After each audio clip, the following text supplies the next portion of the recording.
I will say this, it's a lot better than No Strings Attached, but I still don't like the romantic comedy genre. Friends with Benefits was released back in July. It is directed by Will Gluck, and it stars Mila Kunis, Justin Timberlake, Woody Harrelson, and Patricia Clarkson. This film has the exact same premise of No Strings Attached, so there's no point in me reiterating the plot. I'll try not to compare the two heavily, but it's kind of hard not to. The one thing that makes this better than that movie, and in general a better romantic comedy than most films, is that both Mila Kunis and Justin Timberlake are actually really good actors, though I could care less for Justin Timberlake as a singer. Besides these two great actors, we have great supporting work from Patricia Clarkson, who plays Kunis' mother.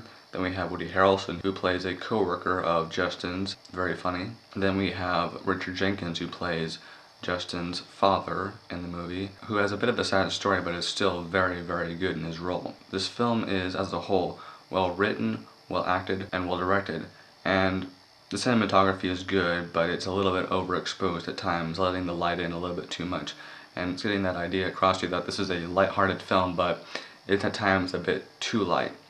And there are times where the actors' faces are a little bit too overexposed and the light just kind of almost bleaches their face, but not a terrible thing, considering how it only happens a few times. Besides that, there are very few things to dislike about this film, but there are a few quibbles here and there that I really won't get into because it's not really worth mentioning. One thing that I found far superior to most rom-coms, and specifically No Strings Attached, was the pacing of this film. It's paced in a very unique fashion and helps you get through the nearly 2 hours at a time. It starts out kind of, not slow, but it introduces us very well to the main characters, and then it kind of has this very fast-paced montage of scenes that play out normally, and then it slows down at the very end. And it does this in a way where it doesn't feel rushed, it doesn't feel slow, and when you think that it's getting a little bit too long, then it goes to the end of the third act and we end the movie. It has a fun time making fun of itself and of the genre, and it's just a really well-made movie that I had an immense amount of fun watching. I am giving Friends with Benefits 4 out of 5 stars.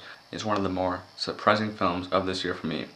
I didn't think I'd like it, but turns out it's actually really good. Check it out if you haven't already.